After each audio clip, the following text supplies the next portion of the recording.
All right, I'm in the Easter Open tournament. It's Monday's practice round.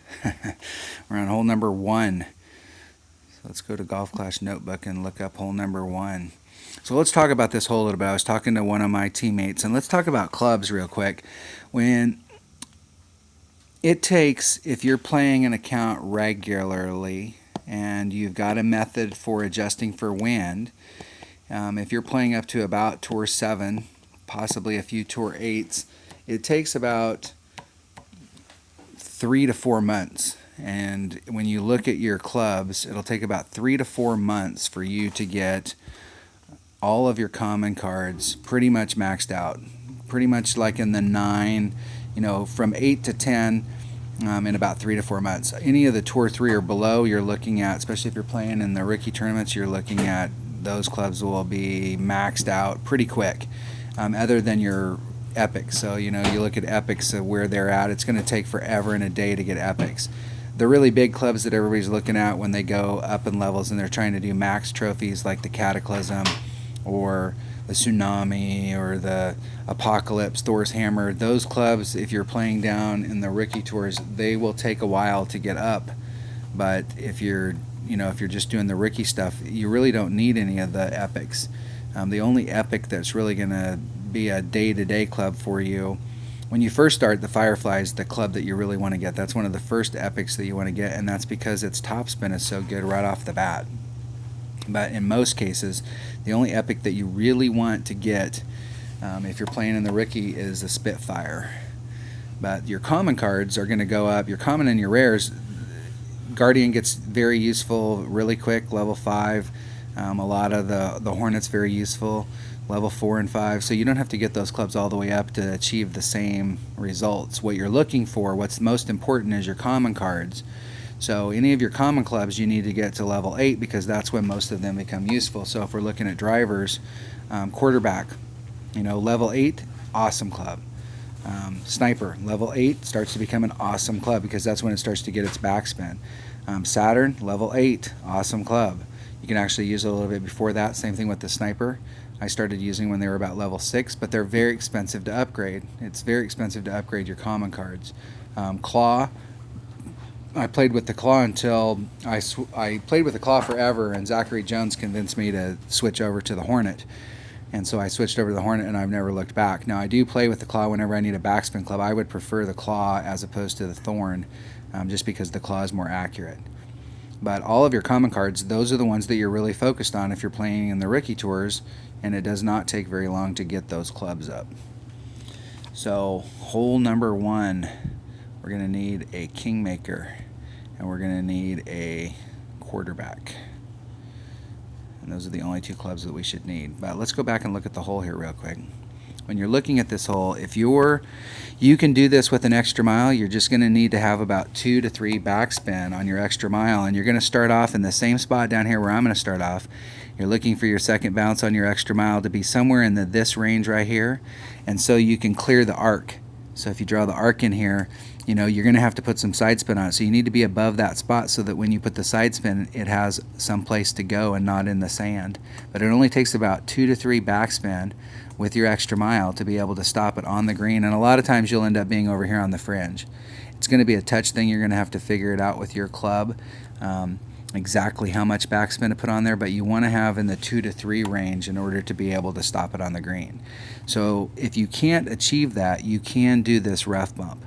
And so with this rough bump, you're going to hit into this first cut of the rough. You're going to want to put on maximum right-hand side spin on your ball. You will definitely need a bigger ball in order to get into this area. It doesn't have to, it doesn't have to be a Kingmaker, but you're going to need a bigger ball depending on your club, and then you're going to do that rough bump. The problem here is that if you hit great to the left, you're going to get caught up in this. And if you hit a different cut of rough than what you've aimed your shot at, it's going to immediately dribble you out, and you're going to end up in the first cut of rough. Or you may end up getting lucky and end up out here, and then you still got a chip to get on.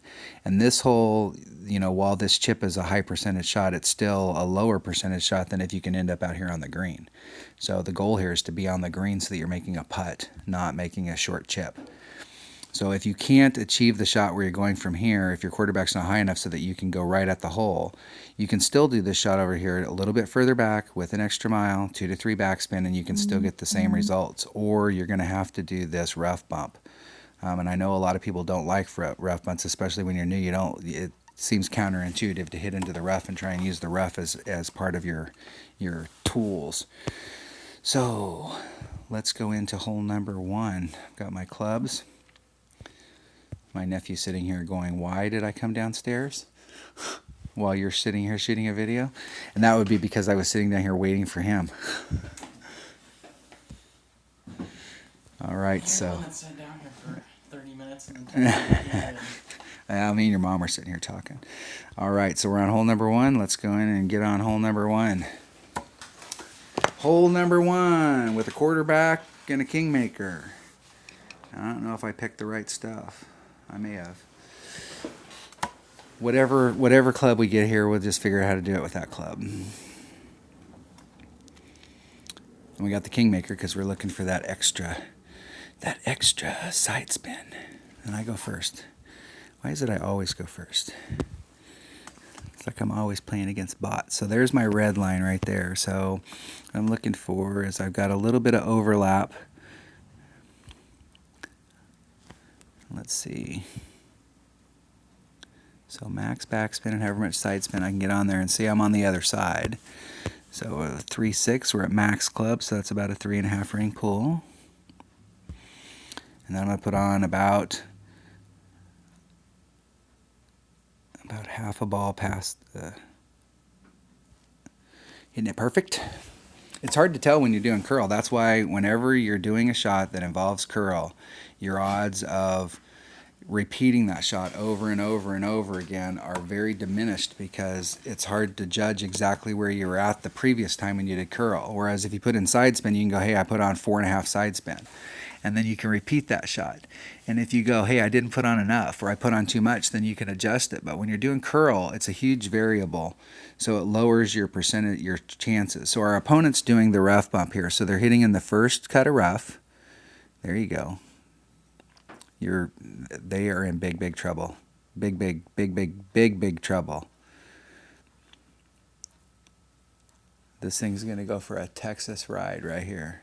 This is, if you're a Josie Wales fan, that was a Missouri, and he got very lucky that he didn't end up in the rough right there.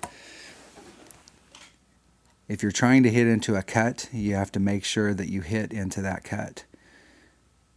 But this hole is an absolute, you absolutely have to get an eagle on this hole. And the deal is that I know that everybody out there has different level clubs, and I know that I've got higher level clubs, and that there are some shots that I can easily do that are harder to do because I've got accounts that have lower level clubs. So you have to work with the clubs that you have. My main goal is to show you different areas to hit and different ways to set those shots up, so that even if you've got lower developed clubs, you can still be successful until you get those higher developed clubs. That's why it's important to learn the ring method and learn how to set your shots up and learn how to go from fairway to green and not get caught up in the rough, so that you'll win more. You win more, you get more chests. You open up more chests, you get more club cards. All right, that was hole number 1. I will go ahead and forfeit my shootout here. Don't want to waste any hole-in-ones on these dang shootouts. All right, that was hole number 1 of the Easter Open tournament in the Monday practice round. Thanks for watching.